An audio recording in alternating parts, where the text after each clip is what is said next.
નમસ્કાર મિત્રો,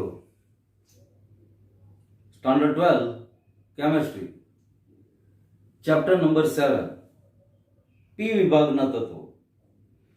હવે આ પી વિભાગના તત્વોમાં છેલ્લે સમૂહ 17 સુધી આપણે ભણ્યા. હેલોજન સમૂહ, એમાં છેલ્લે હેલોજન સમૂહની અંદર બધી જ વસ્તુઓ જે આપણી ટેક્સ્ટબુકમાં અભ્યાસક્રમમાં છે ત્યાં સુધીનો આપણે અભ્યાસ કર્યો. હવે આગળ પી વિભાગનો છેલ્લો સમૂહ અને આ ચેપ્ટરનો પણ આપણો છેલ્લો સમૂહ નંબર 18 કે જે સ્પેશિયલ ઉમદા વાયુઓ અથવા આદર્શ વાયુઓ અથવા નિષ્ક્રિય વાયુઓના સમૂહ તરીકે ઓળખાય છે. અત્યાર સુધી આ નિષ્ક્રિય વાયુઓ તરીકે જ આપણે આને જોયા છે, પણ આ નિષ્ક્રિય વાયુઓમાં અમુક વાયુઓ, ખાસ કરીને ઝેનોન જેવા, કે જે રાસાયણિક પ્રક્રિયા કરીને અમુક પ્રકારના સંયોજનો બનાવી શકે છે. ખાસ આમાં એ જ અભ્યાસ કરવાનો છે. બાકી આ બધા નિષ્ક્રિય વાયુઓ જે અષ્ટક રચના પૂર્ણ થયેલી છે, હિલિયમ સિવાય, હિલિયમની છેલ્લી કક્ષામાં 2 ઇલેક્ટ્રોન છે, પણ અભ્યાસ છે ઇન્ટરેસ્ટિંગ. તો સૌથી પહેલા પ્રાપ્તિ સ્થાન, સમૂહ 18 ના તત્વોનું પ્રાપ્તિ સ્થાન શું છે? તો કે 2 નિષ્ક્રિય વાયુઓ, રેડોન અને બીજો જેનો પરમાણુ ક્રમાંક 118 છે, સંજ્ઞા ઓજી છે અને નામ ઓગ્નેસોન છે. આ 2 વાયુઓને બાદ કરતા બાકી બધા જ વાયુઓ વાતાવરણમાંથી પ્રાપ્ય છે, વાતાવરણમાં મળી આવે છે. પણ Rn અને OG, રેડોન અને ઓગ્નેસોન, આ બેને કેન્દ્રીય રસાયણ પ્રક્રિયા દ્વારા બનાવવામાં આવે છે. રેડિયમ પરમાણુ ક્રમાંક 88, પરમાણુ દળાંક 226, આની કેન્દ્રીય રાસાયણિક પ્રક્રિયાથી રેડોન, જેનો પરમાણુ ક્રમાંક 86 છે, પરમાણુ દળ 222 છે અને સાથે હિલિયમ વાયુ છૂટો પડે છે. મતલબ 2 નિષ્ક્રિય વાયુઓ મળ્યા. જો હિલિયમ પણ નિષ્ક્રિય વાયુ છે, તો રેડિયમ કેન્દ્રીય રસાયણ પ્રક્રિયાની મદદથી હિલિયમ અને રેડોન 2 પ્રકારના 2 ઉમદા વાયુઓ પ્રાપ્ત કરાવી શકે છે.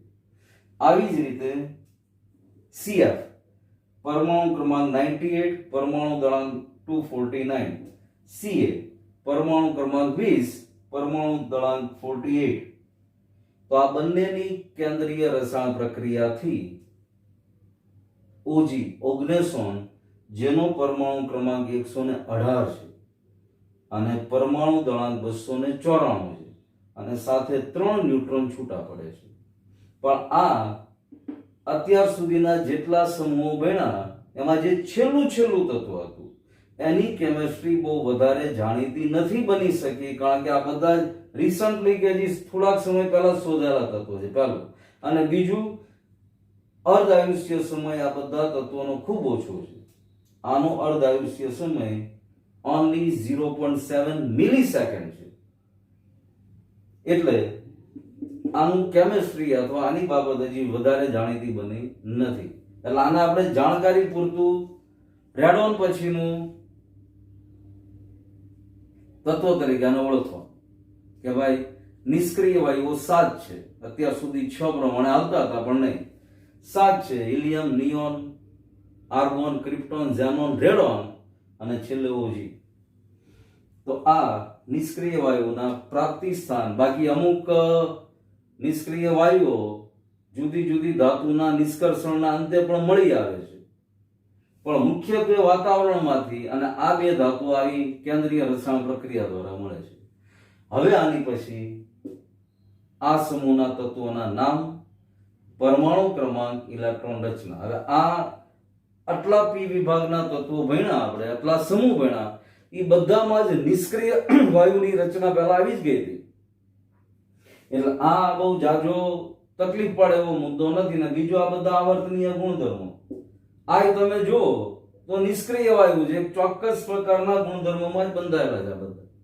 પણ આની ચર્ચા કરીએ છીએ, ઇલેક્ટ્રોન રચના, પરમાણુ ક્રમાંક અને સંજ્ઞા અથવા નામ. હું 18 ના તત્વોની ઇલેક્ટ્રોન રચના, નામ, સંજ્ઞા. હિલિયમ પરમાણુ ક્રમાંક 2, ઇલેક્ટ્રોન રચના 1s2,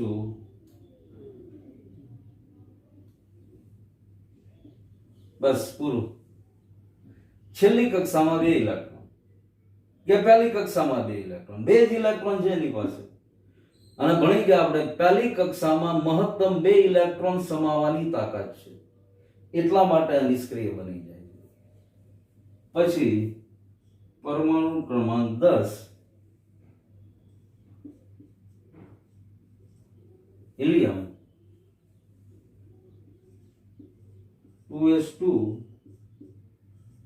2p6, 2 4 6 ને 4 10, 2s2 2p6. Argon 18, neon 3s2 3p6. હવે 18 ની અંદર 18 ઇલેક્ટ્રોન કક્ષા પ્રમાણે ઉમેરાય એટલે ક્રિપ્ટોનનો પરમાણુ ક્રમાંક 36, એટલે સૌથી પહેલા આર્ગોન 18 ઇલેક્ટ્રોન. હવે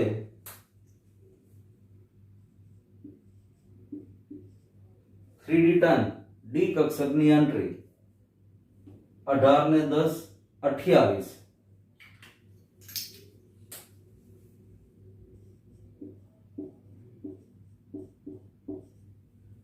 ફોરેસ્ટ 2 4p6, 18 10 28 ને 30 ને 6 36, 36. ઝેનોન ની અંદર પરમાણુ ક્રમાંક 54,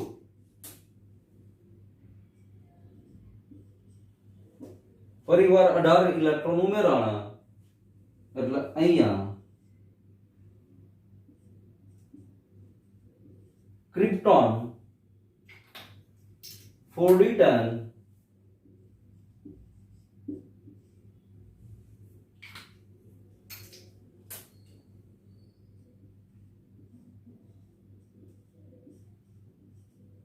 (5s2 5p6). હવે 32 ઇલેક્ટ્રોન ઉમેરાશે, છઠ્ઠો આવર્ત આવી ગયો એટલે 54 માં 32 ઇલેક્ટ્રોન ઉમેરાય એટલે પરમાણુ ક્રમાંક 86. રેડોન નો પરમાણુ ક્રમાંક 86 છે, 86 છે. ઇલેક્ટ્રોન રચના ઝેનોન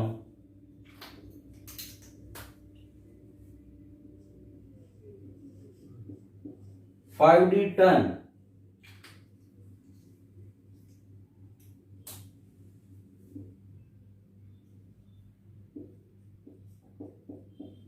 હાલો ને ક્રમમાં જ જઈએ. સૌથી પહેલા F કક્ષકમાં અહીંયા આગળ F કક્ષકની એન્ટ્રી થઈ ગઈ 4f14,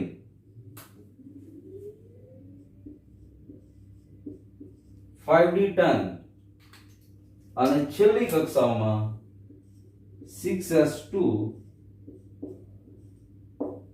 6p6 અને છેલ્લું તત્વ ઓગ્નેસોન. હમણાં જ આપણે વાત કરી 86 ની અંદર પાછા 32 ભેળવીએ એટલે 118. ઓજી નો પરમાણુ ક્રમાંક 118. ઇલેક્ટ્રોન રચના જો રેડોન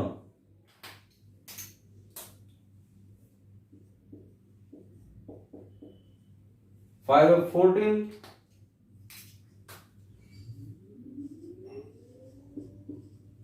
6d10,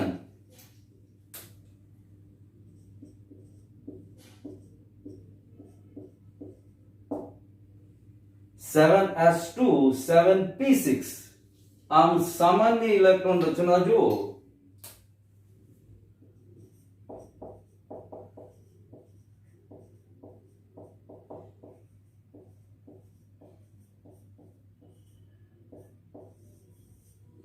ns2 np6 પ્રકારની હિલિયમને બાદ કરતા હિલિયમની ઇલેક્ટ્રોન રચના 1s2, બાકી બધામાં જ સમૃદ્ધ કોષવાળી ઇલેક્ટ્રોન રચના અથવા અષ્ટકપૂર્ણ થયેલી ઇલેક્ટ્રોન રચના જોવા મળે છે. જોયું.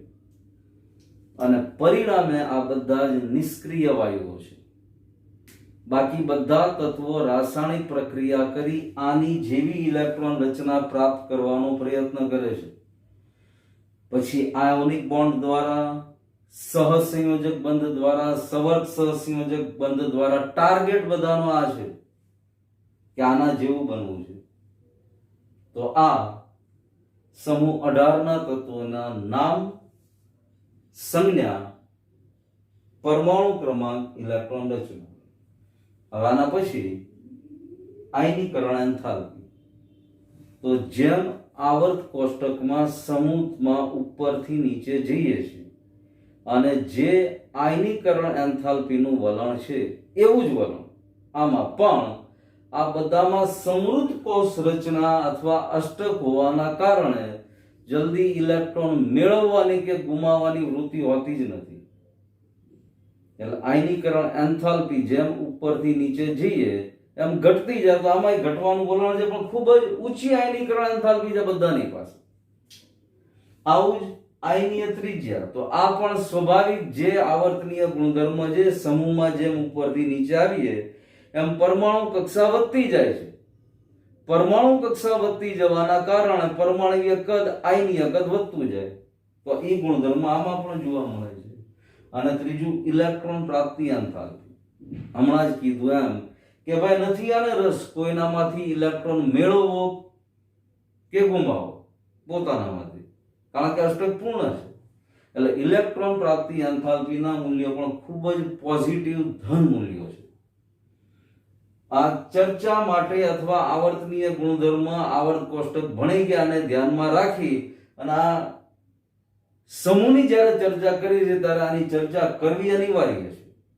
પણ બાકી બધા સમૂહો જે ભણ્યા એમાં જે વસ્તુ અથવા અમુક જગ્યાએ અપવાદ જોવા મળતો હતો, અહીંયા નથી ઇલેક્ટ્રોન મેળવવામાં રસ, નથી ઇલેક્ટ્રોન ગુમાવવામાં રસ. બીજું, દરેક સમૂહનું પહેલું તત્વ એના બાકીના તત્વો કરતા કાંઈક અલગ ગુણધર્મ ધરાવતું. હવે અહીંયા ઇલેક્ટ્રોન રચના જ હિલિયમની જોઈ લો. હિલિયમ સિવાય બાકી બધામાં અષ્ટક પૂર્ણ થાય છે. હિલિયમમાં અષ્ટક પૂર્ણ નથી થતું, છતાં પણ સ્થાયી છે, છતાં પણ નિષ્ક્રિય છે. પહેલી કક્ષામાં 2 ઇલેક્ટ્રોન સંપૂર્ણ ભરાઈ જવાના કારણે અને એની ઇલેક્ટ્રોન રચના જુઓ તો 1s2 પ્રકારની, જ્યારે બાકી બધાની સામાન્ય ઇલેક્ટ્રોન રચના ns2np6. તો આ ઇલેક્ટ્રોન પ્રાપ્તિ એન્થાલ્પી સુધીના ગુણધર્મની ચર્ચા કરી આપણે. હવે મહત્વનો ટોપિક આ સમૂહનો ચાલુ થાય છે, ફિઝિકલ પ્રોપર્ટીઝ અને ખાસ તો રાસાયણિક ગુણધર્મો.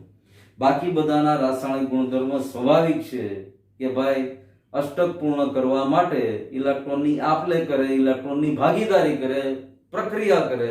જ્યારે અહીંયા તો અષ્ટક પૂર્ણ છે, છતાં કેવી રીતે રાસાયણિક ગુણધર્મના સમજી શકાય એ હવે જોઈએ છે. પણ પહેલા ફિઝિકલ પ્રોપર્ટીઝ. સમૂહ નંબર 18 ના પહેલા ભૌતિક ગુણધર્મો. તો એક પરમાણુય વાયુઓ છે. જો આ પણ ખાસ નોંધ કરવા જેવી વસ્તુ. અત્યાર સુધી વાયુઓ ઘણા ભણ્યા આપણે, દાખલા તરીકે ક્લોરીન, હાઇડ્રોજન, ઓક્સિજન, નાઇટ્રોજન વગેરે વગેરે. પણ આ બધા જ વાયુઓ દ્વિપરમાણુય સ્વરૂપમાં છે. ઓક્સિજન O2 સ્વરૂપે, હાઇડ્રોજન H2 સ્વરૂપે, ક્લોરીન Cl2 સ્વરૂપે. જ્યારે આ એક પરમાણુય વાયુઓ છે. Helium He, argon Ar, neon Ne. એમાં માત્ર એક જ પરમાણુ વાયુ સ્વરૂપે છે, જે એના ગલન બિંદુ, ઉત્કલન બિંદુ નીચા હોવા માટે જવાબદાર છે. નીચા ગલન બિંદુનું એક કારણ એ પણ છે કે એક પરમાણુય સ્વરૂપે જ આ બધા વાયુઓ છે. આગળ રંગવિહીન, વાસવિહીન અને સ્વાદવિહીન વાયુ છે. પાણીમાં અલ્પદ્રાવ્ય છે. ગલન બિંદુ, ઉત્કલન બિંદુ નીચા, હમણાં જ વાત કરી એમ. એમાં હિલિયમનું ઉત્કલન બિંદુ સૌથી નીચું 4.2 કેલ્વિન ઓનલી. માત્ર 4.2 કેલ્વિન જ હિલિયમનું ઉત્કલન બિંદુ છે. તો આ આની ફિઝિકલ પ્રોપર્ટીઝ અથવા ભૌતિક ગુણધર્મો થયા. હવે એના રાસાયણિક ગુણધર્મો. હવે આ રાસાયણિક ગુણધર્મો એટલા ઇન્ટરેસ્ટિંગ છે કારણ કે આવા બધા તત્વોની સાથે જે તે તત્વની પ્રક્રિયા કરાવવાનો ઘણા બધા વૈજ્ઞાનિકોએ પ્રયત્ન કર્યો, કારણ કે મજા આવે. જે વસ્તુ શક્ય બનતી ન દેખાય એવી વસ્તુને શક્ય બનાવવાનો પ્રયત્ન કરવાની ઈચ્છા દુનિયાભરના ઘણા બધા માણસોએ કરીને અમુક લેવલે સફળતા પણ મેળવી છે. તો સૌથી પહેલા 1962 નીલ બાર્ટલેટ નામના વૈજ્ઞાનિકે ઓક્સિજન, પ્લેટિનમ, ફ્લોરિન એનું એક સંયોજન બનાવ્યું કે જેનો રંગ લાલ છે. આમાં એક પણ જગ્યાએ નિષ્ક્રિય વાયુ નથી, જોઈ લેજો. એટલે આ નિષ્ક્રિય વાયુનું સંયોજન નથી. પણ હવે એના મગજમાં વિચાર એવી રીતનો આવ્યો કે ઓક્સિજનની આયનીકરણ એન્થાલ્પી અને ઝેનોનની આયનીકરણ એન્થાલ્પી ઘણી બધી સામ્યતા ધરાવે છે. તો પછી ઝેનોન સાથે આવું સંયોજન કેમ ન બની શકે, આવો વિચાર કર્યો અને રિસર્ચ કરી અને આવું સેમ આની જેવું ઝેનોનનું સંયોજન બનાવ્યું અને આનો રંગ પણ લાલ છે. હવે આ બેયની કમ્પેરિઝન કરો. જો હમણાં જ વાત કરી હતી એમ ઓક્સિજન દ્વિપરમાણુય સ્વરૂપે છે, જ્યારે આ એક પરમાણુય સ્વરૂપે છે ઝેનોન. ઝેનોન મતલબ બધા જ નિષ્ક્રિય વાયુ. તો અહીંયા ખાલી Xe મતલબ ઝેનોન, અહીંયા O2 છે, બાકી બધું સેમ. તો આવું સંયોજન સૌથી પહેલી વાર નીલ બાર્ટલેટ એણે બનાવ્યું. પછી ક્રિપ્ટોનનું KrF2 જાણીતું છે. રેડોન અલગ રીતે સંયોજન નથી આપી શકતું, મિશ્રણ સ્વરૂપે આપે છે, પણ બાકીના કોઈ નિષ્ક્રિય વાયુઓએ સંયોજન આજ સુધી આપ્યા નથી. ઝેનોનના કેટલા બધા સંયોજનો જાણીતા બની ચૂક્યા છે અને એ મળી પણ શક્યા છે, માત્ર ઝેનોન. તો આની પછી ઝેનોનના જુદા જુદા ઓક્સિજન સાથેના અને ફ્લોરિન સાથેના, ઓક્સિજન અને ફ્લોરિન સાથેના સંયોજનનો આપણે રાસાયણિક ગુણધર્મોમાં અભ્યાસ કરીએ છીએ. અહીંથી આપણો રાસાયણિક ગુણધર્મ જાતે શરૂ થયા ને એ કન્ટિન્યુઝ હવે પણ ઝેનોનના જ માત્ર, કારણ કે ક્રિપ્ટોન KrF2 આપી શકે છે, બાકીના કોઈ જાણીતા નથી કે આપી શકતું નથી. એની સિવાયના બીજા તત્વો નથી આપી શકતા રાસાયણિક ગુણધર્મો. ઝેનોન આપે છે, એટલે ઝેનોનના આખા અલગ રીતે જ એના સંયોજનો અને અમુકના બંધારણ સાથે ભણીએ છીએ. પહેલા ઝેનોનના ફ્લોરિન સાથેની પ્રક્રિયા સાથેના સંયોજન. ઝેનોન, એમાં ઝેનોનનું પ્રમાણ વધુ ગેસિયસ ફોર્મમાં, ફ્લોરિન પણ વાયુ સ્વરૂપમાં 673 કેલ્વિન તાપમાને અને 1 બાર વાતાવરણે પ્રક્રિયા. એટલે અહીંયા નિપજ તરીકે XeF2 સોલિડ. હવે આ બંને વાયુઓ વચ્ચે પ્રક્રિયા થઈને મળે છે ઘન પદાર્થ ઝેનોન ડાયફ્લોરાઇડ. બીજી પ્રક્રિયા ઝેનોન અને ફ્લોરિન વચ્ચે, પણ પ્રમાણ બધામાં બદલાતું રહેશે. જો ઝેનોન વત્તા ફ્લોરિન 2F2 1:5 ના પ્રમાણમાં 873 કેલ્વિનનું ટેમ્પરેચર અને વાતાવરણ 7 બાર વાતાવરણના દબાણે પ્રક્રિયા થઈ XeF4 ઝેનોન ટેટ્રાફ્લોરાઇડ. અહીંયા ઝેનોનનો ફ્લોરાઇડ મળ્યો પણ XeF4 ઝેનોન ટેટ્રાફ્લોરાઇડ.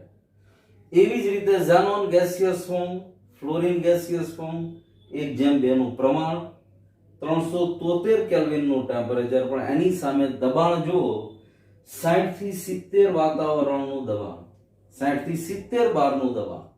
એટલે અહીંયા દબાણ ખૂબ વધી ગયું. ટેમ્પરેચર ઉપરની બે પ્રક્રિયા કરતા ઘટી ગયું, પણ દબાણ અત્યંત વધી ગયું. ત્યારે આ સંયોજન મળ્યું XeF6 ઝેનોન હેક્સાફ્લોરાઇડ. આ પણ ઘન અવસ્થામાં. આ બધા જ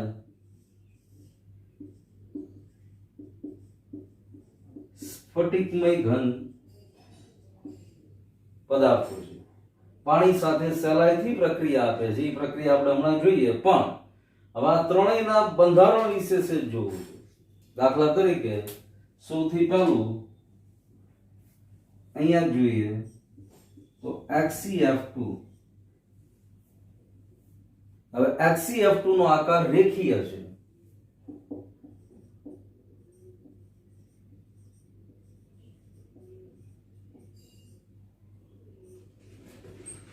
ઝેનોન છેલ્લી કક્ષામાં કુલ 8 ઇલેક્ટ્રોન, તો એમાં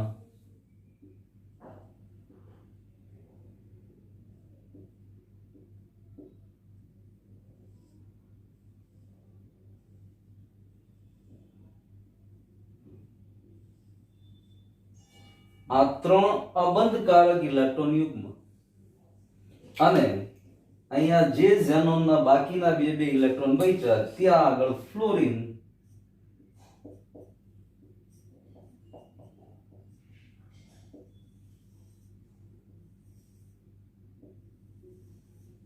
બંધ બનીને જોડાય છે. તો આ XeF2 ઝેનોન ડાયફ્લોરાઇડના અણુનો આકાર રેખીય આકાર છે. એવી જ રીતે XeF4 જો XeF4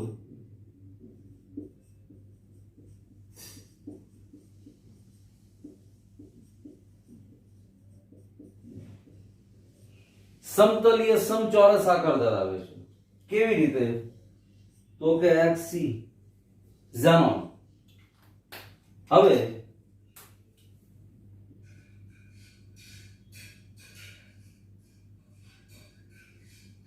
છેલ્લી કક્ષામાં 8 ઇલેક્ટ્રોન, 4 આવી રીતે, અને બાકીના બે જુઓ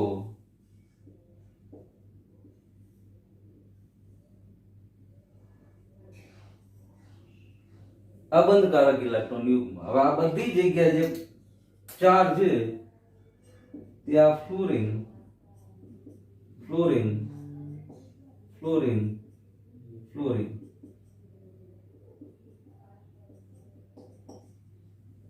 XeF4 સમતલીય સમચોરસ પ્રકારનો આકાર XeF4 નો. એવી જ રીતે XeF6 ને દોરી શકાય, પણ એનો વિકૃત અષ્ટફલકીય આકાર છે. એમાં એક અબંધકારક ઇલેક્ટ્રોન યુગ્મની જોડ બાકી બચી જશે, કારણ કે 8 ઇલેક્ટ્રોનમાંથી 6 ઇલેક્ટ્રોન ફ્લોરિન સાથે જોડાઈ ગયા. હવે 2 ઇલેક્ટ્રોન બચ્યા એ અબંધકારક ઇલેક્ટ્રોન યુગ્મની જોડ XeF6 માં બનશે. તો આ XeF2 XeF4 XeF6 એના આણ્વીય આકાર પણ આવી રીતે સમજી શકાય, દોરી શકાય. હવે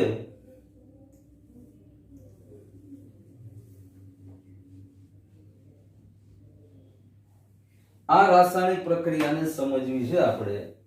XeF6 O2F2 XeF6 O2F2 ની મદદથી અહીંયા ફરીવાર XeF2 મેળવી શકાય છે. આ આણ્વીય આકાર સમજ્યા પછી XeF4 ઝેનોન ટેટ્રાફ્લોરાઇડની પ્રક્રિયા O2F2 ઓક્સિજન ફ્લોરાઇડ સાથે કરતા XeF6 પ્લસ O2 આ મેળવી શકાય છે. ઉપરાંત ઝેનોનના ફ્લોરાઇડની પાણી સાથેની પ્રક્રિયાથી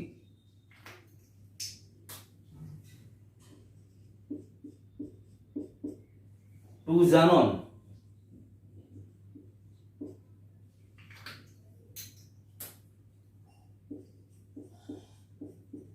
ફોર HF 4 ફ્લોરિન 4 હાઇડ્રોજન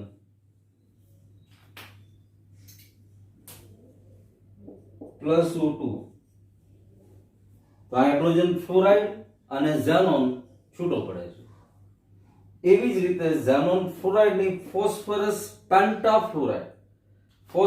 પેન્ટાફ્લોરાઇડની પ્રક્રિયાથી પોઝિટિવ નેગેટિવ આયન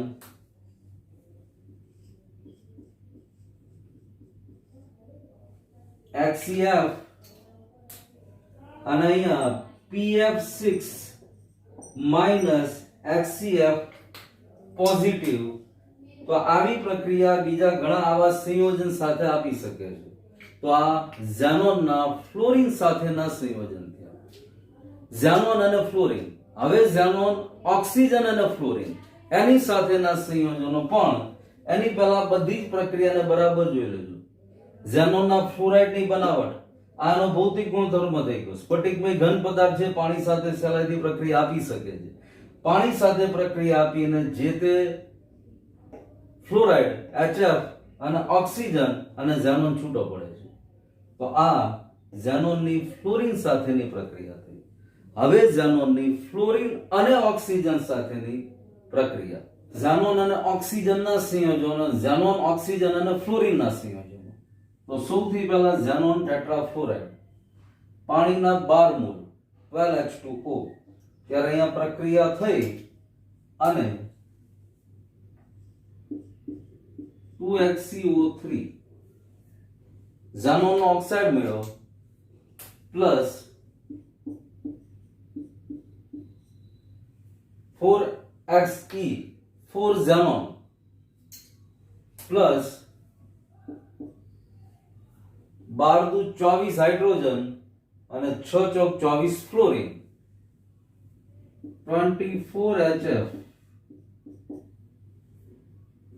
હવે ઓક્સિજન 3 દુ 6, અહીંયા 12 ઓક્સિજન, 12 માંથી 6 ઓક્સિજન વપરાણા તો પ્લસ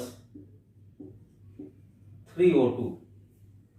પણ આપણી માટે મહત્વની નિપજ ઝેનોનનો ઓક્સાઇડ મેળવી.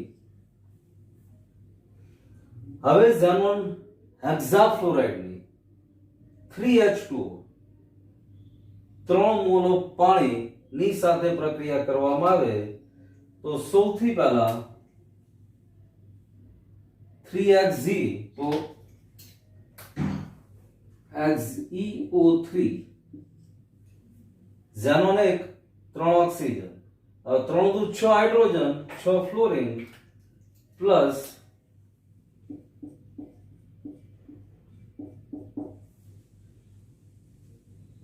6HF. તો આ ઝેનોનના ઓક્સાઇડ છે. હવે HCF નું આંશિક જળ વિભાજન.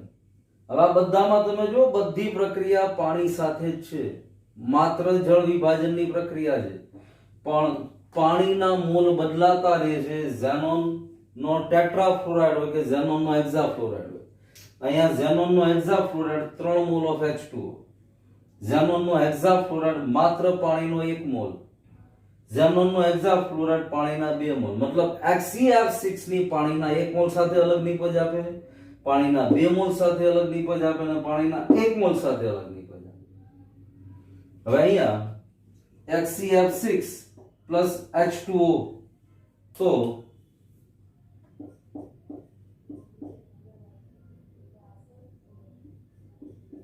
2HF 2 હાઇડ્રોજન છે એટલે 2 હાઇડ્રોજન 2 ફ્લોરિનની સાથે પ્રક્રિયા કરીને 2HF બનાવે.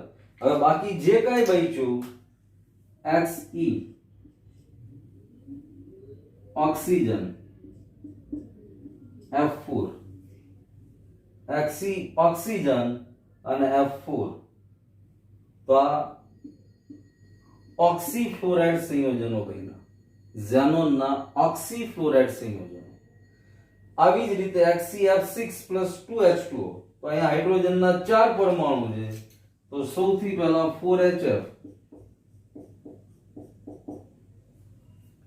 4HF બન્યા પછી HgO 2 ઓક્સિજનના પરમાણુ અને F4 F6 છે, F6 માંથી 4 F વયા ગયા, CO2 F2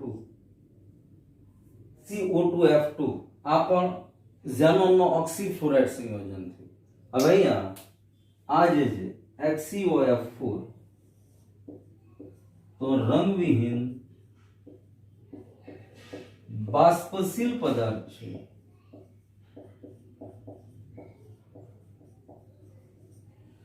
HgO4 રંગવિહીન બાષ્પશીલ પદાર્થ છે. વોલેટ આ છે રંગવિહીન પણ બાષ્પશીલ ઘન પદાર્થ.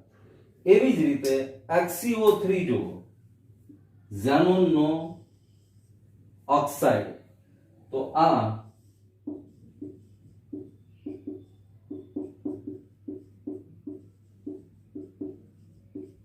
વિસ્ફોટક પદાર્થ છે રંગીન પણ વિસ્ફોટક પદાર્થ છે. આ બેના આ ગુણધર્મ ખાસ ધ્યાનમાં રાખવાના.